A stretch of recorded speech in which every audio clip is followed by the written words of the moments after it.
Halo, selamat siang teman-teman.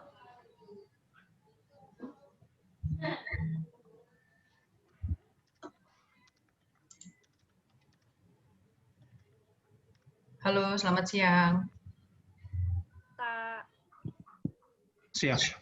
Ya, halo. Bisa dengar suara saya semuanya? Dengar, Kak. Oke. Oke, terima kasih udah bergabung. Selamat siang semuanya. Pada hari Jumat ini kita akan mulai online counseling lagi yang pertama di bulan September ya. Oke, untuk siang hari ini yang akan membawakan online counseling dari pihak Human Capital, rekrutmen Human Capital bersama Ci Natalia atau Ci Lia panggilannya. Untuk teman-teman yang sudah mengirimkan pertanyaan dari form kemarin yang pendaftarannya, nanti kita akan bahas satu persatu. Sekarang mungkin kita boleh mulai ya Ci ya untuk sesi konselingnya. Oke, kepada Ci Lia aku persilakan. Oke, terima kasih atas perkenalan singkatnya. Ya, jadi selamat siang teman-teman. Terima kasih semuanya sudah ikut partisipasi di online counseling yang diadakan oleh Binus Karir dimulai di bulan September ini ya, di tanggal 4 ini. Baik, perkenalkan nama saya Natalia Kartono.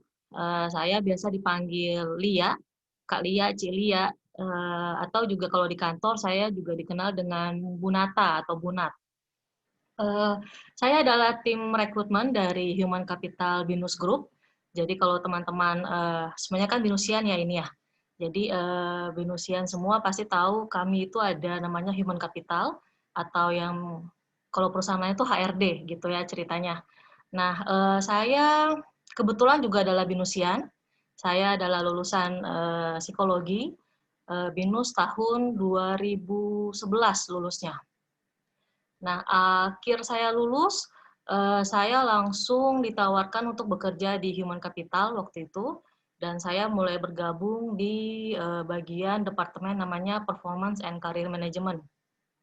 Jadi di 2011 saya mulai masuk di departemen Performance Career, dan kemudian Binus semakin berkembang, dan organisasi HRD atau Human Capital juga berkembang, dan saya akhirnya mengambil atau aspirasi untuk masuk ke departemen namanya Organization and Performance. Jadi masih di lingkup Organization Development seperti itu. Kemudian dari 2011 sampai 2015, jadi selama kurang lebih 4 tahun saya bekerja di Organization Development. Saya sudah mulai merasakan jenuh teman-teman, seperti itu. Nah, akhirnya saya memutuskan saya mau tetap, karena saya passionnya tetap di bagian HR, jadi saya mulai 2016 saya masuk ke tim rekrutmen sampai sekarang. Seperti itu. Jadi itu perkenalan singkat dari saya. Jadi saya masuk di 4 tahun pertama, itu sebagai Organization Development, dan kemudian di 2016 sampai sekarang, berarti sudah 4 tahun lebih saya bekerja di bagian tim rekrutmen. Seperti itu perkenalannya. Nah, selanjutnya Zia, teman-teman yang sudah submit form registrasi mungkin sudah ada pertanyaan ya Zia ya? Iya, betul Ci. Jadi saat mereka mengisi form ada kolom di mana mungkin mereka ingin menanyakan sesuatu atau membahas sesuatu di online counseling ini sih gitu. Nanti aku share sekarang ya teman-teman. Boleh. Oke, baik.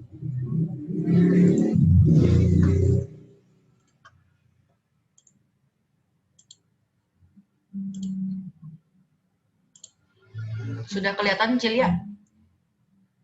Sudah. Oke, baik, siap. Monggo. Oke, baik, kita mulai di nomor 1 ya. Pekerjaan yang basicnya bukan programmer dan sekarang sedang melanjutkan program master. Oke, mungkin teman-teman ada yang bertanya nomor 1 yang sudah ada sekarang? Saya jujur masih kurang mengerti nih. Ini pertanyaannya pekerjaan yang basicnya bukan programmer dan sekarang sedang melanjutkan program master. Berarti mungkin yang basicnya bukan programmer. Mungkin Mungkin ini bertanyanya seperti ini ya kali ya Cilia ya. Mungkin dia ini sedang lanjut S2 gitu kali ya. Lalu menanyakan mungkin pekerjaan yang mungkin anak IT tapi nggak suka programmer. Terus sekarang lagi lanjut S2 gitu nggak sih? Iya, mungkin kalau teman-teman yang bertanya nomor 1 boleh langsung. Ini ada, coba Zia bisa dicek ini pertanyaan dari siapa atau teman-teman ada yang nanya ini nggak? Nggak ada berarti ya. Ada sih yang nanya itu namanya Goto. Sebentar aku cek dulu ya. Teman-teman kita ada Mbak Yuli juga ya dari Binus Kari selain dari Mbak Zia. Yang nanya nomor 1 Gagas namanya. Ada nggak di sini Gagas? Belum masuk. Adanya Bagas. Belum masuk ya. Belum masuk sih. Oke. Apa kita coba lanjut nomor 2 kali ya? Mungkin di skip dulu ya, di skip dulu ya pertanyaannya ya.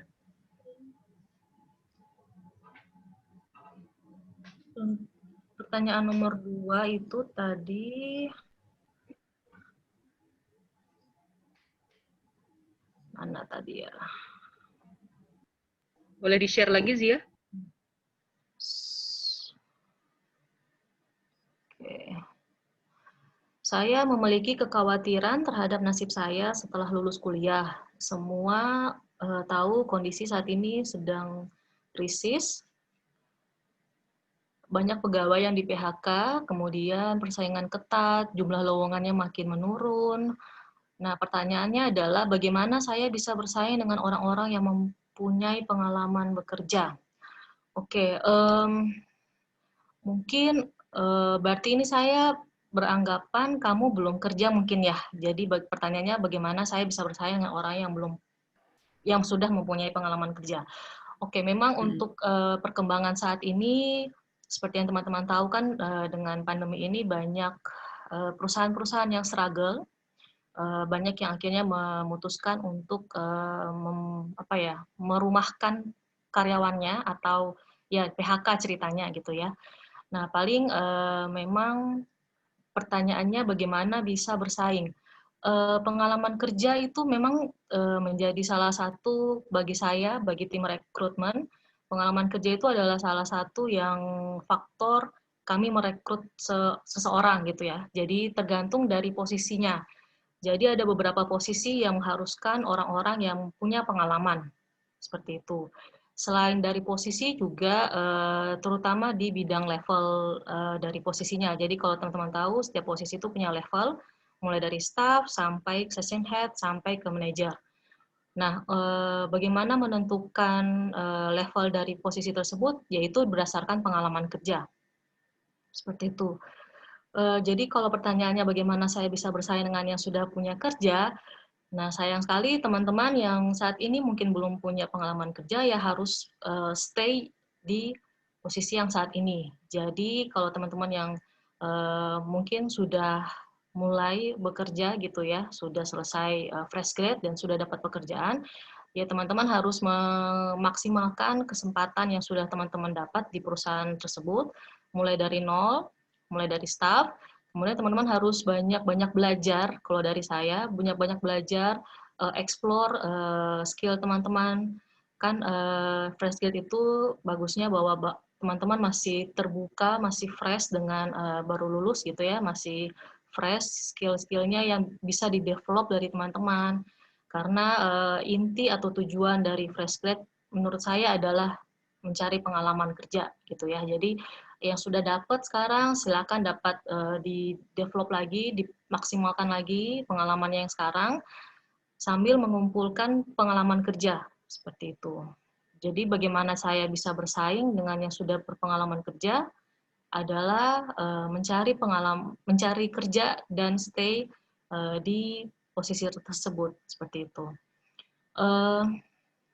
Kemudian ada pertanyaan, Kak, tapi saya 1 tahun pertama bekerja sebagai staff, kayaknya saya nggak cocok gitu ya. Jadi saya mau pindah nih gitu kan, mau pindah perusahaan lain gitu. Nah, it's okay, maksudnya kalau teman-teman memang merasa bahwa 1 tahun pertama itu ternyata apa ya, tidak cukup bagi teman-teman dan tidak cocok maksudnya dengan pekerjaan dan dengan perusahaannya, tidak masalah untuk pindah, tapi yang perlu teman-teman perhatikan adalah terlalu banyak pindah perusahaan itu juga tidak baik bagi CV teman-teman, seperti itu. Jadi saran saya 1 tahun pertama coba dilanjutkan di tahun kedua, karena 1 tahun pertama pasti semuanya struggle. Saya juga waktu pertama kali masuk, setelah fresh grad, masuk kerja 1 tahun pertama, itu struggle banget. Jadi benar-benar mungkin karena adaptasi ya teman-teman dari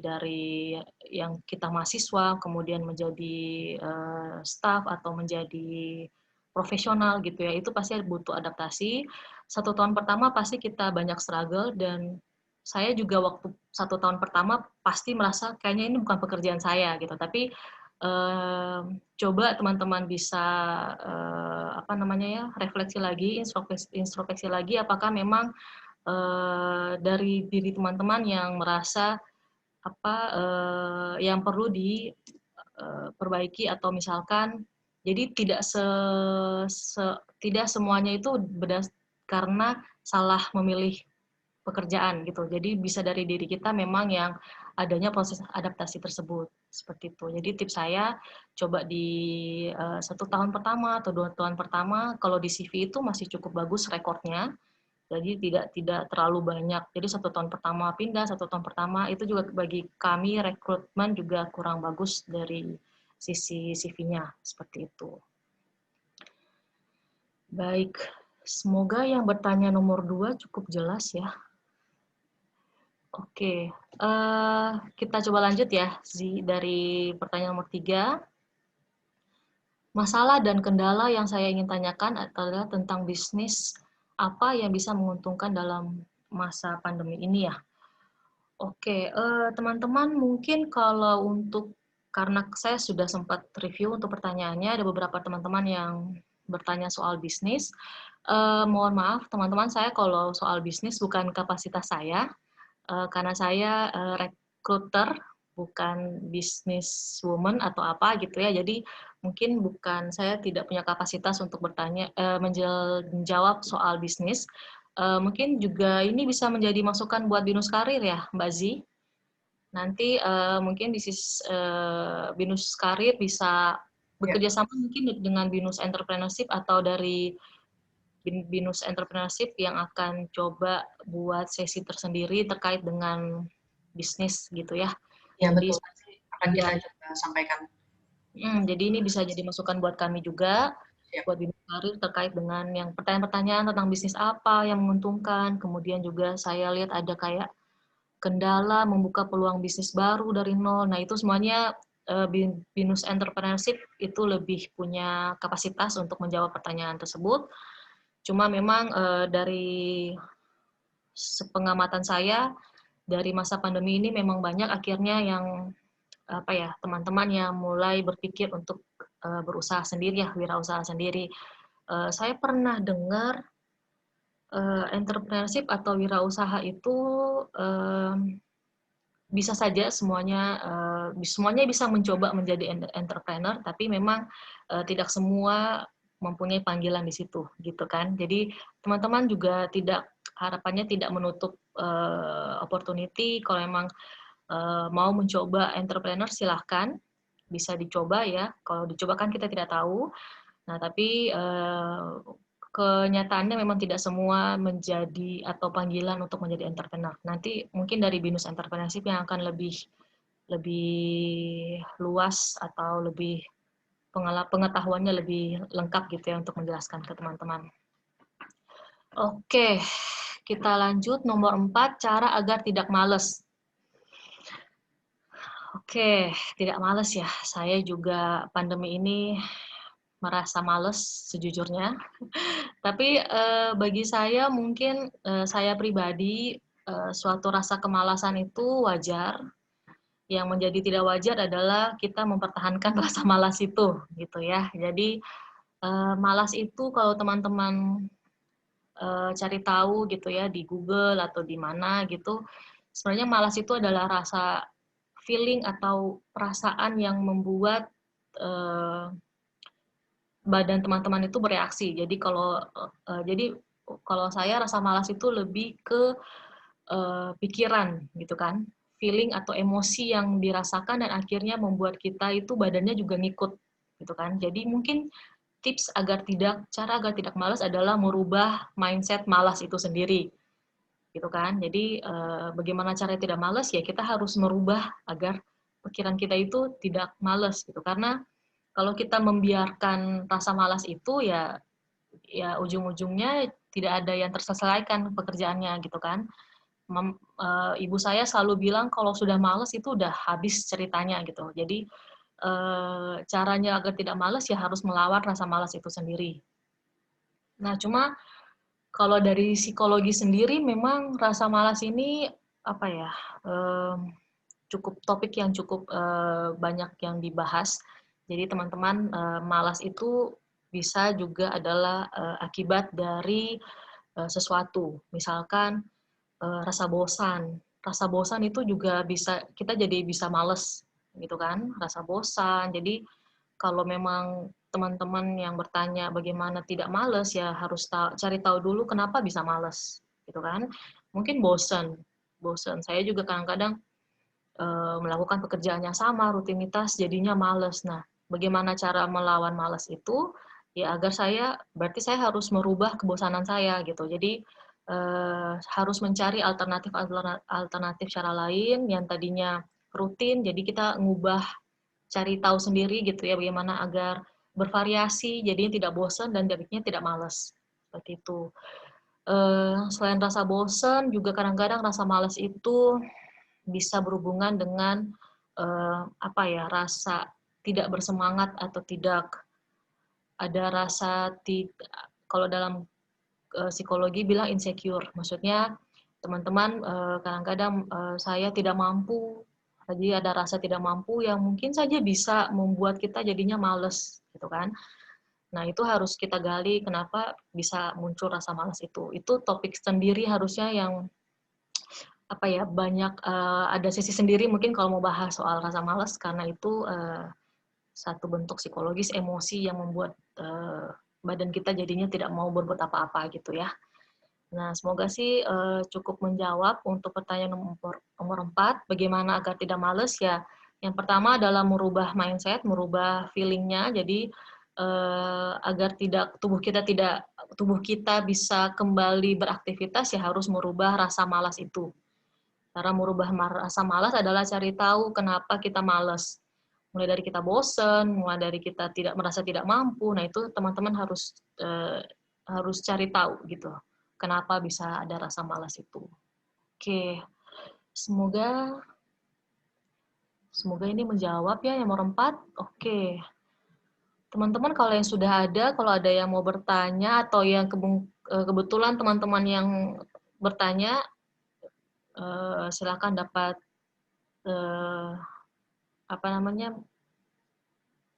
tanggapan kalau apakah sudah jelas dari saya gitu ya. Oke, kita lanjut nomor 5. Bagaimana cara membuat rekruter agar dapat menilai kita berkualitas dan dapat diterima dan CV bisa dinotis. Oke, rekruter ya beda-beda. Jadi kalau kami bersatu tim itu ada sekitar 14 orang, 13-14 orang. Kami punya style sendiri dari cara sourcing. Jadi kalau kami buka lowongan di beberapa media gitu ya, kayak di Jobstreet atau di link kami di e-recruitment. Nah, itu kami punya style sendiri bagaimana cara menotis CV-CV yang masuk, gitu kan. Tapi walaupun kami punya pola yang berbeda-beda, tapi yang penting prinsipnya harus sama. Jadi kami semua rekruter itu punya prinsip yang sama dalam men-screening CV. Jadi yang pertama adalah kita harus jelas background pendidikannya. Jadi teman-teman yang buat CV, yang nomor 1 adalah harus mencantumkan dengan jelas lulusan dari mana, tahun berapa, tahun studinya, dari tahun berapa sampai tahun berapa, jurusannya apa, fakultasnya apa, itu harus jelas. Tuh, karena itu akan menentukan posisi yang teman-teman apply gitu ya. Jadi harus ada jelas pendidikan, histori pendidikannya. Apakah dari SD, Kak? Gitu kan. Ada yang menulis dari SD, dari TK, mungkin ada dari TK, SD, SMP, SMA. Kalau dari saya pribadi, saya hanya cukup tahu bachelor degree-nya. Jadi dari universitasnya.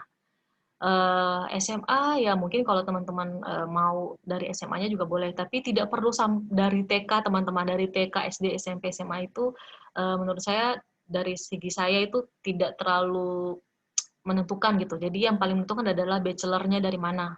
Itu harus jelas nomor satu. Nah, kemudian teman-teman yang baru lulus mungkin ya, terus CV saya kosong, hanya ada identitas dan hanya ada bachelor-nya. Nah, teman-teman di sini silakan dapat menambahkan pengalaman-pengalaman organisasi teman-teman. Jadi kalau dari saya, rekruter biasanya juga akan melihat pengalaman organisasi bagi fresh grad. Jadi sangat kami mendukung kalau yang masih kuliah sekarang mengambil organisasi di tempat kalian kuliah itu sangat-sangat bagus buat di CV fresh grad. Jadi silakan dapat dicantumkan organisasi apa yang sedang kalian aktif gitu ya di situ. Mau jadi sesi panitia apa gitu dalam suatu acara kampus, boleh silakan langsung dicantumkan saja. Kemudian kalau teman-teman juga ada pengalaman magang, internship, itu juga sangat membantu kami untuk melihat satu CV. Jadi silakan dapat dicantumkan juga pengalaman-pengalaman berorganisasi dan juga dalam magang seperti itu. Oke, tadi saya bachelor pendidikan ya, pendidikan. Kalau identitas mungkin teman-teman harusnya sudah tahu ya. Kalau identitas itu sangat itu sudah basic, sangat basic. Jadi nama jelas, kemudian biasanya juga kami melihat umur. Jadi silakan dapat dicantumkan umur teman-teman atau tanggal lahir teman-teman. Alamat perlu nggak, Kak? Alamat kadang-kadang perlu, karena kami mau biasanya kalau kami penempatan mungkin di Alam Sutra, BINUS Alam Sutra, jadi kami biasanya lihat, oh teman-teman tinggalnya di mana nih, gitu kan. Jangan, kalau teman-teman tinggalnya di Bekasi kan kami juga, wah dari Bekasi mungkin ke Alam Sutra kan agak cukup sangat jauh ya dari jaraknya gitu. Jadi apakah alamat perlu teman-teman. Jadi silakan dapat dicantumkan identitasnya dari nama, kemudian tanggal lahir, alamat. Nah, yang standar saja gitu. Kemudian email. Jangan sampai teman-teman lupa nulis kontak teman-teman. Saya masih kadang-kadang dapat CV yang tidak ada kontaknya sama sekali, tidak ada nomor HP dan tidak ada email. Kami rekruter juga bingung bagaimana mau menghubungi teman-teman gitu ya. Jadi silakan dapat mencantumkan kontak teman-teman. Nah, yang menjadi tren di kalangan di 2 tahun terakhir ini adalah sosial media. Jadi ini adalah tips dari kami. Silakan dapat mencantumkan sosial media teman-teman, karena cek sosial media adalah salah satu yang menjadi pertimbangan bagi para rekruter. Jadi teman-teman, ini adalah rahasia para rekruter. Kami juga mengecek sosial media teman-teman, gitu ya. Jadi kami karena ya mungkin tren sekarang jadi kami bisa melihat gambaran diri teman-teman dari sosial media. Jadi kalau teman-teman ada Instagram atau dari Twitter atau mungkin sekarang yang lebih profesional kayak LinkedIn, silakan dapat dicantumkan. Kami bisa sambil cek ke sosial media teman-teman seperti itu. Jadi kira-kira CV bisa dinotis adalah itu, dan yang penting juga kalau dari saya adalah simple. Less is more, jadi silakan buat CV teman-teman sesimpel mungkin, tetapi dengan jelas, dengan poin-poin yang jelas. Satu, teman-teman, kalau teman-teman mau menggunakan foto, silakan, tapi please fotonya jangan yang foto yang kayak selfie gitu ya. Jadi silakan mencantumkan kayak foto kalian akan karena ini kan sifatnya profesional ya. Jadi silakan mencantumkan foto teman-teman yang proper, yang memang tujuannya untuk kerja gitu ya.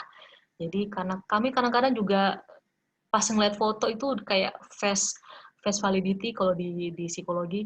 Face validity kalau teman-teman udah nyantumin fotonya udah aneh, itu kadang-kadang kami bahkan tidak melihat isinya, teman-teman. Jadi silakan dapat mencantumkan foto yang proper memang tujuannya untuk untuk kerja gitu ya. Walaupun memang kadang-kadang kalau di luar, setahu saya juga di luar negeri sekarang foto sudah tidak menjadi sudah bahkan mungkin foto kalau di luar itu sudah dilarang di CV karena memang menyangkut SARA. Jadi kadang-kadang juga foto sudah tidak perlu. Tapi memang beberapa posisi kayak di marketing kami perlu foto biasanya. Dari manajer-manajer marketing itu foto penting. Jadi kembali lagi posisi yang teman-teman apply. Oke, supaya tidak terlalu lama ya, semoga cukup jelas saya untuk pertanyaan nomor 5. Nomor 6, bagaimana caranya kita bisa lebih memahami skill sehingga dapat lebih semangat dalam menjalani pekerjaan. Oke, berarti sekarang sudah kerja ya. Memahami skill. Sebenarnya jawabannya adalah dengan cara kita mengeluarkan skill itu. Maksudnya, teman-teman mau tahu memahami skill kita, tapi kita belum pernah coba mengeluarkan skill itu ya bagaimana caranya gitu ya. Jadi misalkan saya mau tahu saya punya communication skill yang bagus itu gimana Kak? Nah, salah satu caranya adalah kita mengeluarkan atau mempraktekkan communication skill itu gitu. Jadi kalau misalkan memahami skill ya caranya adalah teman-teman harus mempraktekkan skill itu dan dan alangkah bagusnya kalau ada supervisor teman-teman yang memang bisa memberikan feedback bagaimana skill itu gitu. Jadi saya waktu awal pertama kerja apalagi sebagai rekrutmen gitu ya. Jadi saya juga waktu awal-awal menjadi rekrutmen kan baru pertama interview itu butuh waktu interview skill saya untuk diasah. Nah itu saya punya mentor, punya supervisor yang akan membimbing saya menilai skill interview saya itu seperti apa. Nah jadi lebih bagus kalau teman-teman ada partner atau ada rekan kerja yang bisa memberikan feedback itu lebih bagus. Tapi kalau memang caranya kita bisa memahami skill kita, yaitu tadi harus banyak mempraktekkan skill tersebut dan kemudian harus tahu bahwa standar pengukuran skill itu bagus itu dari mana gitu kan. Jadi harus tahu patokan-patokannya kapan suatu skill itu dibilang bagus. Jadi harus lebih digali gitu. Misalkan dari communication skill, presentation skill. Nah, itu cara bisa memahami skill kita itu ya dengan cara kita mempraktekkan skill tersebut. Kalau dari saya sih seperti itu ya. Jadi harus banyak praktek, harus ada feedback juga. Nah, itu teman-teman harus cari caranya untuk bisa memberikan masukan untuk teman-teman skillnya. Semoga ini menjawab ya, saya mencoba dari pengalaman-pengalaman saya. Seperti itu. Oke, nomor 7. Apakah lebih baik apply kerja ke company yang kita inginkan atau sebar ke peluang yang ada? Oke. Ini pertanyaannya cukup ini ya. Kalau dari saya pribadi, saya akan lebih fokus ke posisi teman-teman. Jadi saya harus tahu memang posisi apa yang saya mau. Kalau saya kan saya itu lebih passion di HR, jadi saya akan lebih banyak meneliti atau mencari research ke perusahaan-perusahaan yang memang punya track record HR yang bagus. Gitu. Jadi jangan mentang-mentang saya misalkan belum mendapat kerja, ya udahlah apa saja gitu ya. Nah, kalau saya pribadi saya lebih memilih lebih fokus ke posisi yang teman-teman mau. Jadi kalau teman-teman memang lebih suka di bagian marketing misalkan, atau di bagian IT ya teman-teman harus lebih melihat posisi-posisi dari sebuah perusahaan yang membuka posisi itu gitu ya, memang terkenal HR-nya bagus, terkenal marketingnya bagus gitu kan. Kalau saya sih lebih seperti itu ya teman-teman. Tapi kalau saya juga salah satu yang lebih saya fokus juga adalah terkait dengan company-nya. Jadi yang pertama adalah posisi, yang kedua adalah company. Karena kalau saya company ini menjadi satu faktor yang sangat penting gitu. Apakah company tersebut engage dengan karyawannya? Apakah company tersebut memikirkan tidak hanya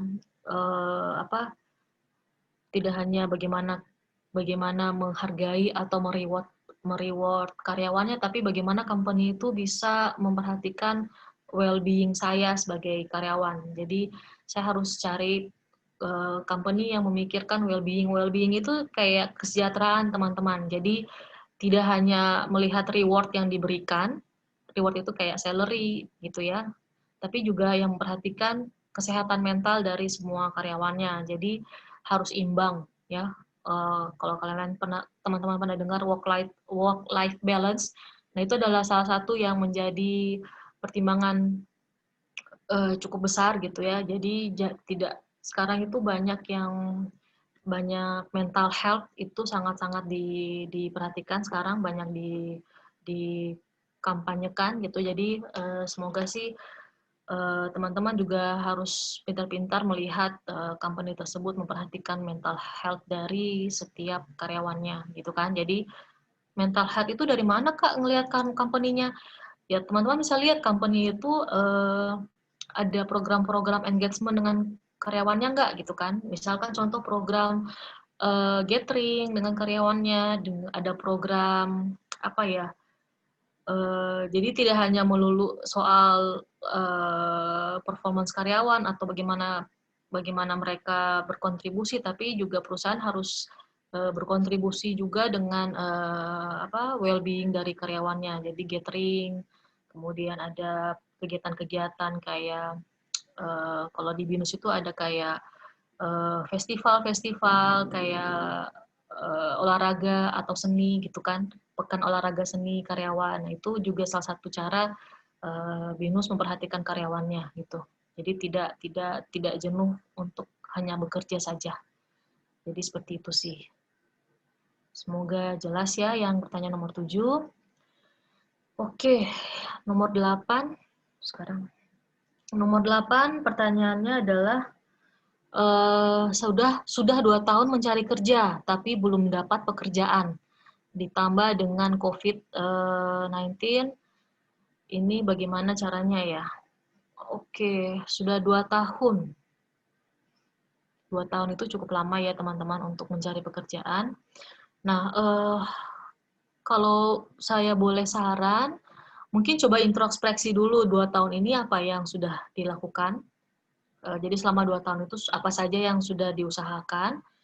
Nah, mungkin coba merubah caranya. Jadi yang selama 2 tahun kamu sudah lakukan mencari pekerjaan, coba dirubah, dicari tahu kira-kira kenapa bisa selama 22 tahun ini tidak dapat gitu ya. Merubahnya gimana, Kak? Banyak cara, misalkan coba merubah konsep CV kamu misalkan, atau merubah misalkan apa lagi ya yang bisa dirubah cara kamu, pendekatan kamu dalam mencari kerja gitu. Tapi yang penting adalah selama 2 tahun itu jangan sampai monoton. Jadi maksudnya ya saya sudah selama 2 tahun itu kamu cuma mengirimkan satu media misalkan dari Jobstreet aja gitu. Nah, coba dirubah misalkan dari kan ada banyak platform situs mencari kerja gitu ya, mulai di Jobstreet, dari Jobs ID. Nah, tipsnya juga teman-teman coba ke website perusahaan itu. Jadi setiap perusahaan itu punya websitenya, punya karirnya, bisa ke situ, bisa langsung apply ke situ juga bisa. Jadi harus cari tahu merubah alternatif lain sehingga bisa ada kemungkinan untuk dapat. Nah, terutama juga teman-teman yang perlu diperhatikan kalau yang teman-teman sekarang sedang mencari pekerjaan adalah selain mencari pekerjaan harusnya juga atau harapannya adalah teman-teman juga aktif berorganisasi, misalkan tidak hanya berorganisasi tapi juga misalkan teman-teman self development sendiri gitu. Jadi sambil mencari kerja teman-teman coba melihat ada training-training, mungkin mengikuti webinar yang ada gitu. Nah, itu juga bisa membantu teman-teman untuk mencari pekerjaan gitu. Karena menurut saya ada waktunya pasti teman-teman dengan tetap menggali diri, teman-teman bisa di-notice sama rekruter-rekruter yang ada. Seperti itu sih. Semoga menjawab ya. Oke. Z? Iya, Ci. Ada pertanyaan teman-teman dari chat mungkin atau mau lanjut dari list yang ada dulu? Oke, baik. Untuk teman-teman mungkin yang mau tanya, boleh tulis di chat di sini ya. Oh, ini udah satu orang, Ci, dari Justin. Kalau menurut saya ada masukan jawaban dari pertanyaan dan pembahasan sesi online counseling nomor 8. Mendapatkan pekerjaan dari saya sebagai engineering sudah mendapat kerja untuk membuat data analis dan data scientist. Oke. Nomor 8 itu kan sudah 2 tahun. Oh, berarti sekarang sudah dapat ya pekerjaannya. Selamat Justin. Begitu mungkin maksudnya Zia? Sebentar aku cek. Nomor 8. Oh, itu dari pertanyaan dari Bonaventura, mungkin si Justin mungkin untuk sharing aja kali bahwa dia juga nyari kerja dan udah dapat, mungkin seperti itu. Oh, oke. Jadi tetap positif gitu ya sampai dapat gitu mungkin maksudnya Justin ya. Terima kasih Justin untuk masukannya. Ini Bonanya ada ya, Bonaventura Doni kebenaran ada. Mungkin bisa Ada. langsung ngobrol sama Cilia mungkin. Halo. Apa aja yang udah. Halo ya. Bona. Panggilannya siapa nih? Bona atau Doni? Bona. Ya, boleh di open cam-nya Dona? Doni, sorry. Oh, sebentar. Ya. Biar lebih enak ngobrolnya. Iya, jadi saya kayak tidak merasa ngobrol sendiri di depan. Ya, mungkin Bona bisa langsung ngobrol sama Mbak Natalia. Kamu kan tadi pertanyaannya udah 2 tahun cari kerja gitu ya? Ya, betul. Kira-kira apa yang udah dilakukan, mungkin Mbak Natalie bisa langsung kasih saran atau masukan gitu ya, silakan.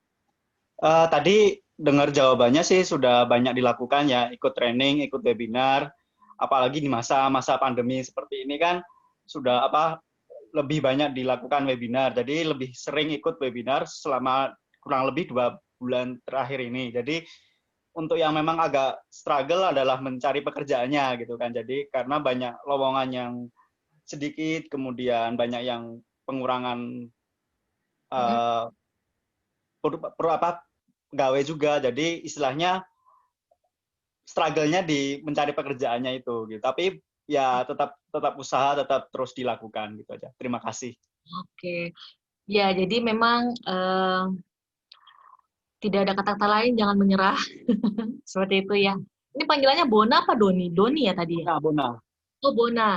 Ya, jadi memang jangan menyerah untuk karena memang pekerjaan itu kalau saya kayak jodoh ya, Bona ya. Jadi berjodoh dengan suatu perusahaan itu percaya tidak percaya itu juga berlaku gitu ya. Kadang-kadang ada kandidat yang kami proses lama tapi akhirnya ujung-ujungnya nggak bisa gabung dengan kami, makanya saya bilang itu jodoh-jodoh perusahaan itu sendiri dengan kamu. Jadi sudah bagus yang kamu lakukan sekarang, mengikuti webinar-webinar yang ada. Nah, mungkin yang tadi saya sudah singgung, coba diganti caranya mungkin kalau kamu selama 2 tahun ini sudah lamarnya, kamu pakai apa? Jobstreet atau kemana aja selama ini? Banyak ini sih, lebih ke CDC gitu kan, jadi lebih kayak job fair, walaupun yang sebelum pandemi terjadi, jadi lebih ke ikut job fair, karena mungkin lebih sering lamarnya ke MT gitu, jadi mungkin lebih banyak nggak lolosnya gitu loh. Oh gitu, oke. Karena sudah mengevaluasi, lebih kayak sekarang lebih ke spesifik sih posisinya gitu. Betul. Nah itu ya benar banget sih. Jadi kamu bisa mencoba. Jadi kalau tadinya kamu lamarnya hanya di MT, coba sekarang membuka kesempatan lain gitu untuk posisi-posisi yang memang bisa kamu coba explore gitu ya. Jadi tadi kamu sekarang masih mencari juga? Iya. Oke. Lulus tahun berapa? Kok boleh tahu? Berarti 2018. 18. Iya. Lulusnya ya. Iya. Oke. Jadi 2018. Nah, ya tadi jadi coba ke posisi-posisi lain, tetapi masih di jalur yang kamu suka. Kamu jurusan apa? Aku boleh tahu? Saya bukan BINUS, tapi saya jurusannya di Teknik Industri, Oke. Atmajaya Jogja. Iya. Oke. Nggak apa-apa. Kalau memang bukan BINUS nggak apa-apa. Maksud saya, kadang kan juga kendalanya adalah banyak yang mau bekerja di jurusannya gitu kan. Nah, coba dieksplor juga. Kalau menurut saya ada posisi-posisi yang menerima yang terbuka semua jurusan gitu ya. Jadi kamu bisa cari memang posisi-posisi yang membuka tidak hanya di bidang teknik industri gitu kan. Nah, dari kamu sendiri pengennya ke pekerjaan atau posisi apa biasanya? Ke area mana gitu? Ke area ini training atau ke arah public speaking. Jadi lebih ke arah situ sih yang mau dicoba gitu kan. Karena saya juga kuat banget di public speaking-nya gitu. Oke. Punya pengalaman di public speaking. Oke. Jadi kamu lebih senang di bagian-bagian pelatihan, training gitu-gitu ya? Training, development gitu. Oke. Di development. Oke. Bagus kalau kamu sudah tahu area yang mana. Jadi memang lebih banyak dicari-cari perusahaan-perusahaan yang memang membuka. Ya memang saya tidak ada tips khusus kayak bagaimana ya, hanya memberikan semangat saja gitu ya, jangan menyerah. Cuma tadi yang mungkin kalau emang mau lebih dirubah ya tadi jangan hanya di satu platform mencari situs cari kerja gitu, bisa kemana-mana, bisa ke website perusahaannya, atau mungkin coba introspeksi kayak CV yang kamu sudah upload, yang kamu sudah buat bisa menarik gitu kan, karena rekrutmen itu kan recruiter itu mencari yang kayak eye catching maksudnya. Jadi kayak yang pas ngeliat gitu, ya, oh ternyata punya profil yang bagus gitu kan. Jadi bisa seperti itu juga. Ya. Oke. Ada lagi mungkin, Bona? Sudah cukup, terima kasih ya. Semangat ya. Oke ya. Oke. Baik, terima kasih. Kita lanjut dulu ya, Zia. Iya, lanjut aja di yang tadi ya pertanyaannya ya. Oke, bentar ya. Oke, tadi sampai pertanyaan dari Bona ya, nomor 8.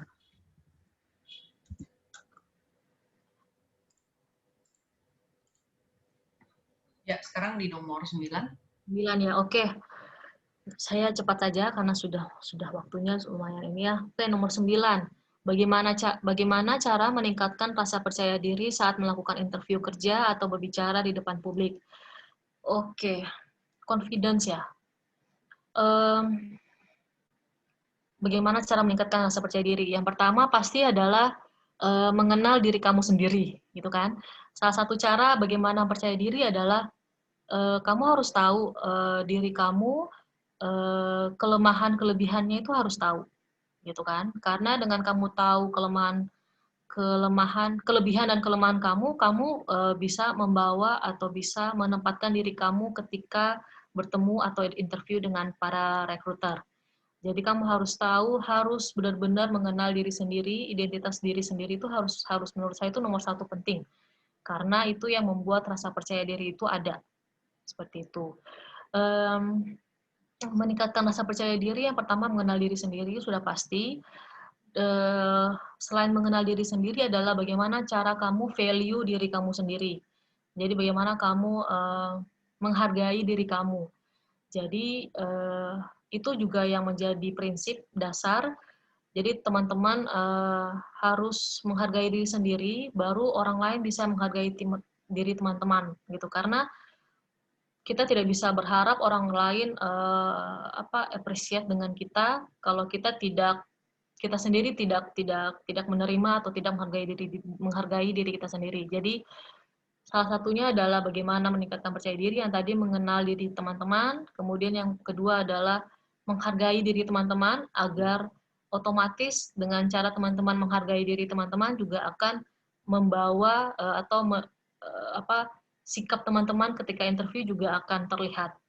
Itu percaya deh teman-teman kalau dengan dua rumus itu, jadi mengenal diri teman-teman dan menghargai diri teman-teman, itu percaya diri itu pasti ada gitu kan, karena Kalau teman-teman juga bingung, galau dengan tidak mengenali teman-teman, juga tidak menghargai diri teman-teman, itu juga orang lain ketika interview atau ketika berhubungan dengan siapa aja juga pasti akan melihat kenapa ya kamu gitu kan. Padahal harusnya bisa lebih percaya diri gitu, karena itu tadi itu yang tidak sadar kita kadang-kadang tidak menghargai diri kita gitu. Jadi jangan berharap orang lain menghargai diri kita atau ketika kita tidak menghargai diri kita sendiri. Termasuk berbicara di depan publik. Kalau saya pribadi berbicara depan publik itu dari latihan. Jadi banyak-banyak latihan, banyak ambil apa namanya training public speaking. Harus latihan terus agar bisa otomatis bisa apa namanya berbicara di depan publik. Itu dengan latihan sih kalau saya. Oke, lanjut aja nomor 10, masalah atau kendala membuka peluang bisnis. Nah, ini juga sama kayak nomor 3 ya. Jadi mohon maaf teman-teman yang bertanya soal bisnis, saya tidak berkapasitas menjawab itu. Nanti kita akan sampaikan ke Business Entrepreneurship untuk mungkin bisa membuka sesi sendiri tentang konseling bisnis atau apa gitu ya. Oke, nomor 11. Bagaimana cara negosiasi dan persiapan yang dilakukan sebelum interview? Apa yang dicari interview? Sebentar. Apa yang dicari interviewer? Hal apa saja yang proper untuk ditanyakan saat interview? Oke, tips saya ketika teman-teman interview kerja, teman-teman harus sadar betul atau mempelajari perusahaan itu yang pertama. Jadi jangan teman-teman melamar misalkan di perusahaan, misalkan saya BINUS, tapi teman-teman nggak tahu BINUS itu bergerak di bidang apa. Itu sangat-sangat fatal. Jadi kami rekrutmen itu sangat-sangat mencari tahu teman-teman mengerti nggak perusahaan yang teman-teman lamar. Jadi persiapannya itu yang pertama adalah cari tahu perusahaan yang teman-teman lamar sebelum interview ya. Jadi harus mencari tahu background perusahaannya itu sendiri. Yang dicari interviewer, kalau saya ingin mencari tahu yang pertama diri teman-teman seperti apa. Kalau fresh grade itu gimana Kak? Karena kami juga selain mencari tahu diri teman-teman juga dari pengalaman-pengalaman teman-teman. Kalau fresh grade ya itu tadi saya akan mencari tahu selama kuliah teman-teman berorganisasi nggak, gitu kan? Apakah aktif organisasi atau mungkin kalau fresh grade juga saya akan lebih tanya mengenai pengerjaan skripsi kayak gimana, karena pengerjaan skripsi juga akan menggambarkan diri teman-teman bagaimana menghadapi suatu proses gitu kan. Kayak skripsi kan berarti ada banyak yang dilalui, misalkan ada kendalanya. Nah, itu bagaimana cara teman-teman menghadapi kendala-kendala waktu skripsi, itu menjadi satu bahan pertimbangan kami bahwa teman-teman punya rasa tanggung jawab atau punya kelebihan-kelebihan yang teman-teman punya, gitu kan. Kayak time management juga akan kelihatan di situ. Seperti itu. Jadi, itu tadi mungkin yang perlu dipersiapkan, hal apa saja yang proper untuk ditanyakan saat interview. Oke, waktu interview kerja memang selain rekrutmen tanya ke teman-teman, teman-teman akan diberikan kesempatan apabila ingin bertanya ke rekruternya atau ke interviewernya. Kalau saya akan, kalau posisi saya sedang interview kerja, yang saya mau tanyakan ke rekrutmennya adalah bagaimana perusahaan itu bagaimana perusahaan itu berkembang, atau kalau bicara visi mungkin terlalu klise ya, tapi bagaimana perkembangan perusahaan itu menurut saya itu sangat penting gitu kan. Jadi perusahaannya mau dibawa kemana itu harus jelas, karena visi misi perusahaan itu harus jelas agar staf-staf di dalamnya juga tahu kita sedang mau berjalan kemana gitu. Itu penting. Yang terutama adalah culture. Kalau posisi saya sedang interview kerja, saya akan banyak bertanya mengenai culture perusahaan. Cara bertanya culture gimana Kak? Misalkan gitu ya. Kalau saya akan tanya, Kayak misalkan di perusahaan ini apa namanya sistem penilaiannya kayak gimana, misalkan kayak gitu ya. Kayak misalkan ada review pekerjaannya kayak gimana, karena itu juga akan mencerminkan kadang-kadang bagaimana perusahaan itu punya sistem yang bagus nggak soal penilaian kerja karyawannya, atau misalkan hal-hal kecil kayak ada gathering nggak, misalkan kayak gitu kan, ada kegiatan-kegiatan yang program-program yang dari perusahaannya nggak. Jadi saya akan lebih tanya soal culture dari perusahaan itu sih. Oke, semoga menjawab ya. Itu dari saya. Kalau ada teman-teman mungkin dari Binus Karir, dari Mbak Yuli atau Mbak Zia yang mau menambahkan, silakan. Oke, nomor 12.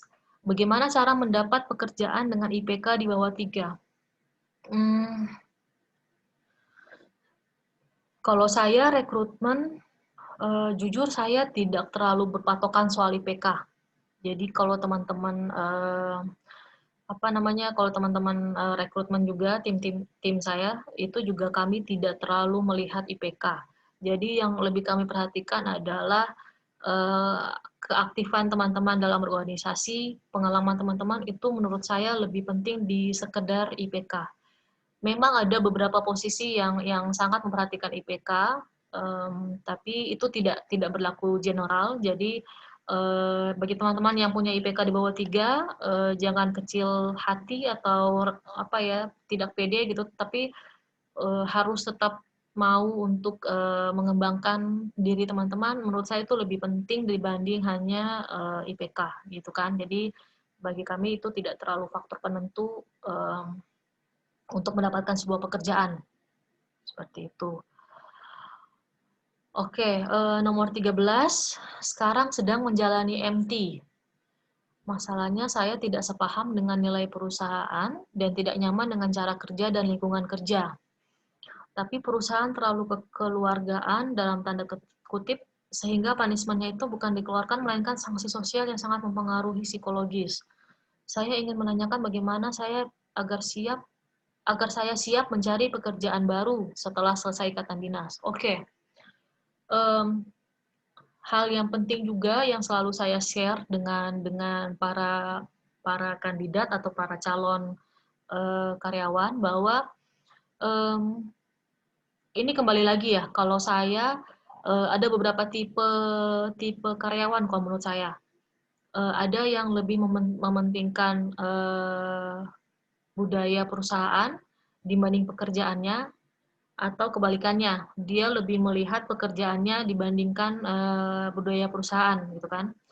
Karena kembali lagi teman-teman, tidak ada perusahaan yang sempurna, jadi perlu teman-teman sadari bahwa tidak ada perusahaan yang sempurna, yang bisa memberikan semua kemauan staff itu tidak ada, gitu kan. Kalau harus pasti ada dua sisi.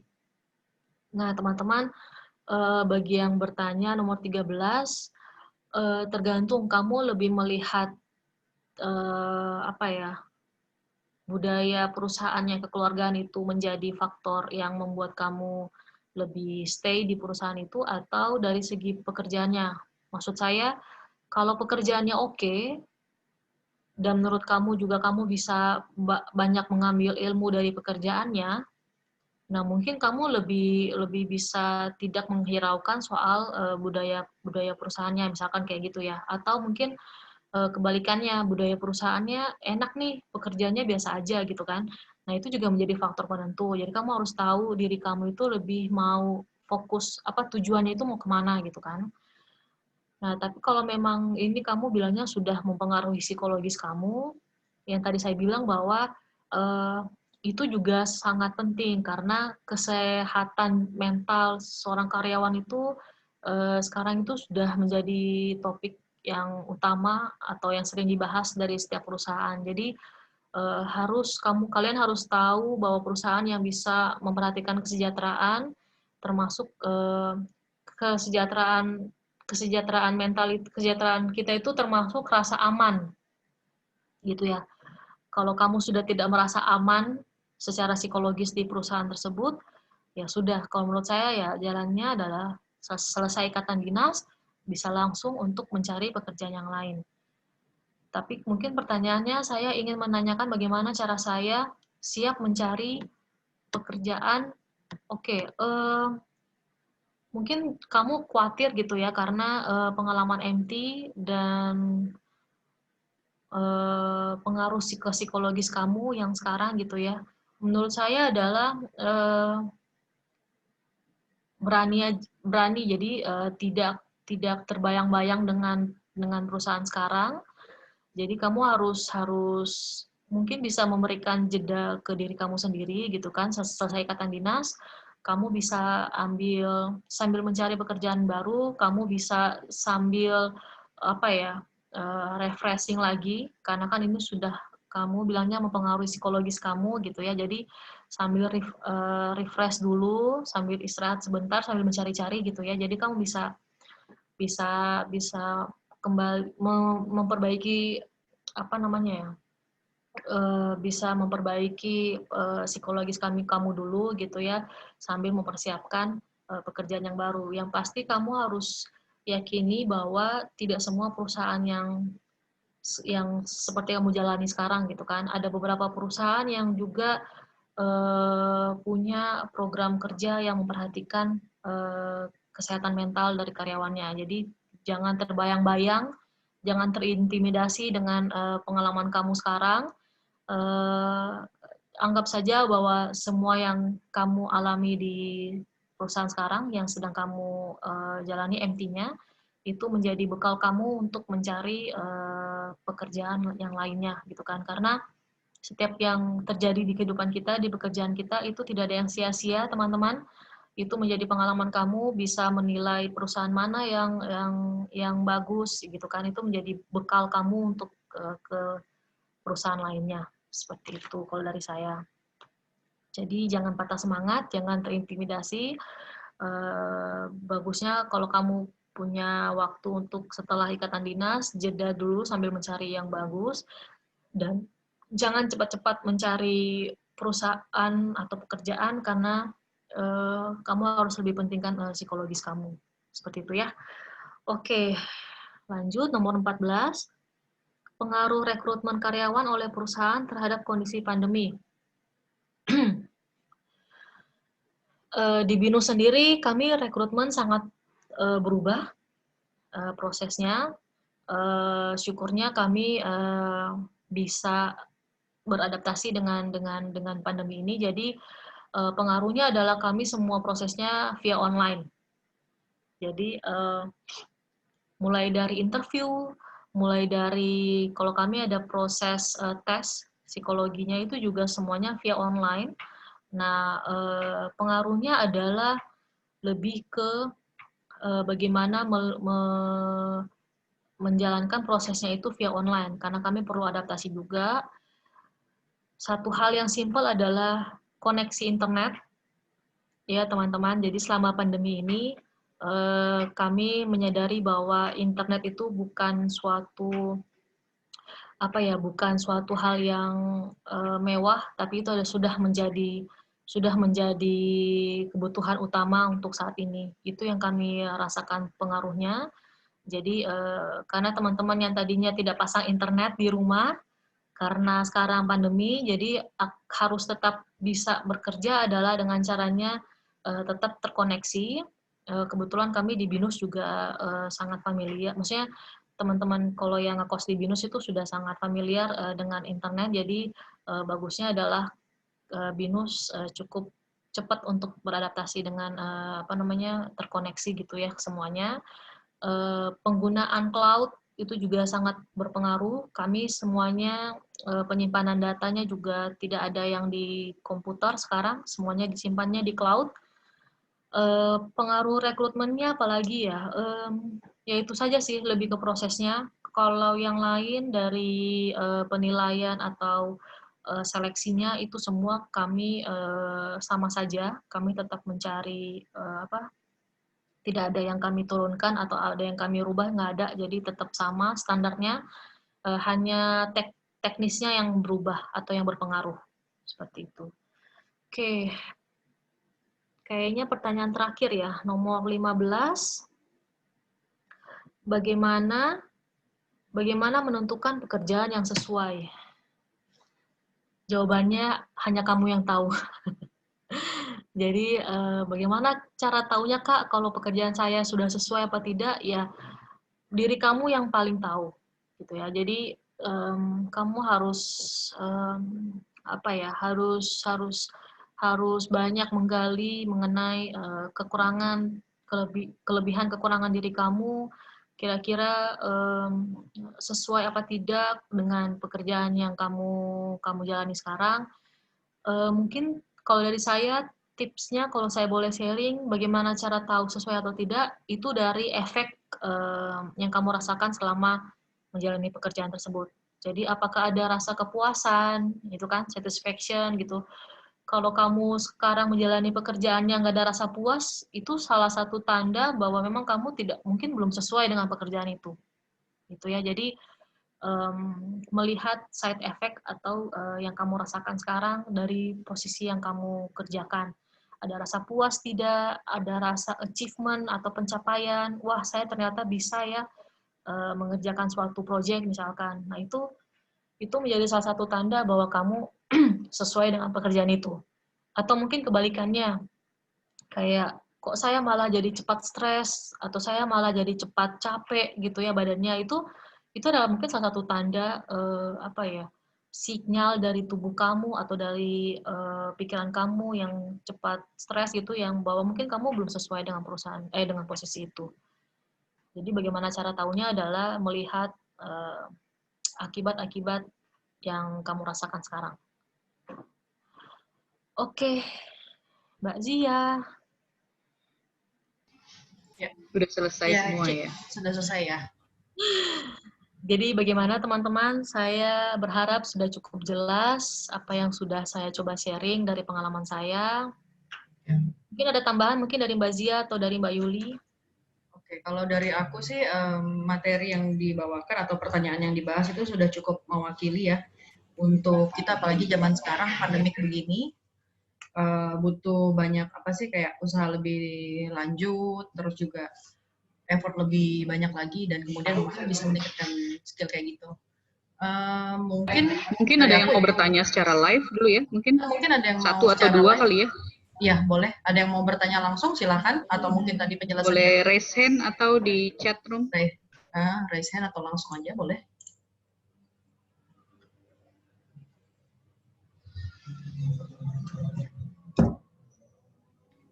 Terutama mungkin teman-teman yang akan lulus tahun depan atau yang sekarang sudah lulus, mungkin teman-teman BINUS atau yang dari luar BINUS juga nggak masalah.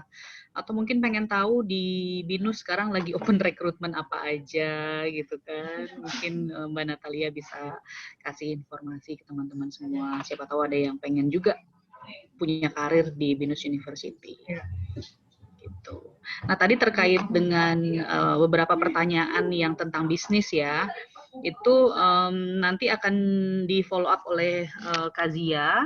Jadi teman-teman akan kita arahkan ke tim BINUS Entrepreneurship Center. Mungkin akan ada sesi konselingnya lagi, tapi mungkin lebih ke private ya. Kalau misalnya memang nanti data-data teman-teman yang menanyakan tentang bisnis akan kita forward ke mereka.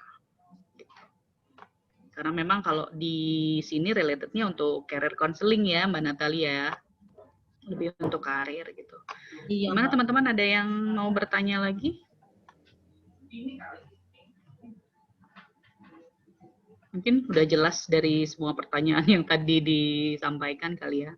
Ya, semoga kalau saya mau harusnya sih udah cukup jelas. Nah, kalau mau sedikit kita summary dari jawaban-jawaban dari pertanyaannya dari Mbak Natalia tadi adalah yang pertama, teman-teman terutama yang sedang mencari kerja atau yang belum mendapatkan pekerjaan sudah cukup lama 1 tahun atau 2 tahun, yang pertama tetap jangan menyerah, karena balik lagi memang pekerjaan itu cocok atau tidak cocok, perusahaan cocok atau tidak dengan kita. Lalu nanti setelah kita menjalaninya, kita cocok atau tidak dengan pekerjaan itu. Itu juga yang menjadi penilaian bagi perusahaan ketika melakukan proses rekrutmen terhadap kandidat. gitu. Balik lagi tadi seperti contohnya Bona ya, udah berapa kali melamar sebagai MT, tapi ternyata gagal terus, akhirnya melakukan evaluasi diri, bahwa mungkin ternyata saya nggak cocok ya kalau untuk melamar di MT, mungkin saya bisa coba cek lagi untuk lowongan-lowongan lain yang memang mungkin bisa dicoba gitu, terutama teman-teman yang punya jurusan-jurusan yang agak umum gitu ya, seperti manajemen atau jurusan bisnis gitu atau jurusan communication, itu mungkin bisa lebih banyak eksplor ke banyak sekali lowongan di luar sana yang mungkin teman-teman belum kepikiran gitu kan, tapi ternyata teman-teman bisa coba dulu gitu, karena balik lagi tadi seperti kata Mbak Natali, kadang-kadang di 1 tahun pertama itu adalah proses kita trial and error gitu. Pada saat kita mencoba ke satu posisi, ternyata kita nggak cocok nih, bisa nggak cocok di posisinya, atau ternyata kita bisa nggak cocok di industrinya gitu. Dan itu saya yakin hampir semua teman-teman yang saat ini bekerja itu pasti ngerasain itu ya Mbak Natali ya. Jadi bisa jadi dia kerja di satu perusahaan nih cocok nih, tapi ternyata kayaknya gue nggak cocok di posisi ini deh gitu, atau ternyata gue cocok nih di posisi ini, tapi kayaknya perusahaannya nih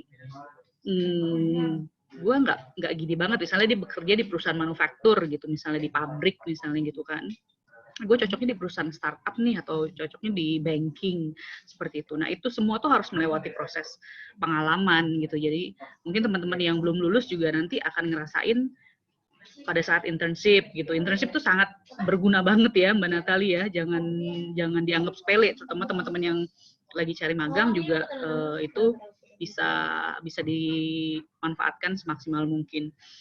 Nah, buat teman-teman yang juga lagi cari kerja, bisa follow Instagramnya Binus Career di @binuscareer. Lalu juga Kazia punya beberapa program. Jadi teman-teman yang mau konselingnya private, lalu mau kita tes tes singkat tes DISC dan MBTI untuk mengetahui mungkin teman-teman bingung nih passionnya di mana, atau lebih cocoknya kemana, atau secara personality saya ini seperti apa Kazia gitu. Nanti bisa kontak Kazia untuk kita jadwalin tes secara online, itu free buat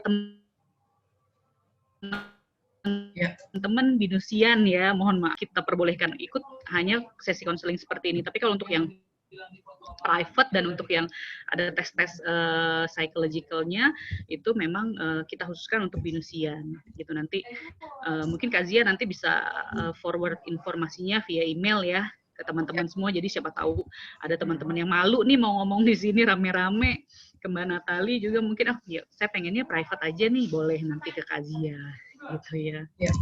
Gitu. Nah, gitu aja sih dari saya. Sekali lagi terima kasih teman-teman semua. Mbak Natali terima kasih. Mungkin dari Kazia ada mau yang disampaikan lagi. Nanti ada form evaluasi dan segala macamnya ya Kak ya? Iya, form evaluasinya ada. Tunggu sebentar ya. Jadi teman-teman yang untuk mendapatkan SAT, tolong diisi form evaluasinya. Sebentar saya kirimkan ya.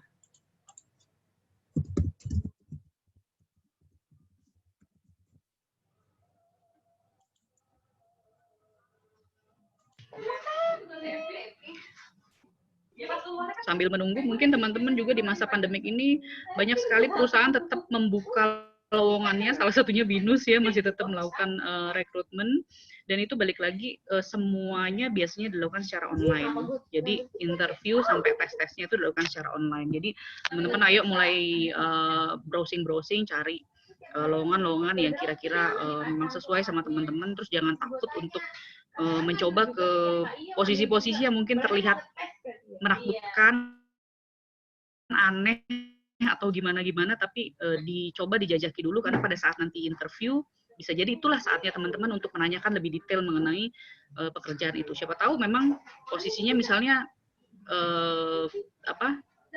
account relation apa gitu. Aduh, nggak tahu nih kira-kira tugasnya ngapain ya. Nah, kalau teman-teman nggak coba apply, lalu teman-teman nggak ngobrol langsung dengan HR-nya, pasti nggak kebayang perusahaannya seperti apa atau pekerjaannya seperti apa. Tapi begitu pada saat ketemu sama perusahaannya, dijelaskan ternyata cocok sama teman-teman, kan siapa tahu gitu ya. Jadi sekali lagi memang tetap harus dicoba gitu ya Mbak Natali ya. Jangan takut dulu. Oke Zi, udah di-share ya tadi linknya teman-teman. Untuk linknya sudah di-share ya, evaluasi OC BINUS. Untuk pengisian evaluasi ditunggu. Untuk mendapatkan SAT. SAT masuk di minggu depan ya teman-teman. Mohon ditunggu. Nanti akan aku input. Masukin aja NIM sama data diri yang udah kalian yang kalian punya di hasil evaluasi itu. Mungkin ada lagi yang ingin bertanya teman-teman? Nggak ada sepertinya. Malu. Sudah tidak ada ya? Oke. Bagaimana Mbak Yuli? Cilia, Ya, masih ada yang mau ditambahkan mungkin? Udah mungkin cukup ya. Tidak ada. Closing aja sih ya.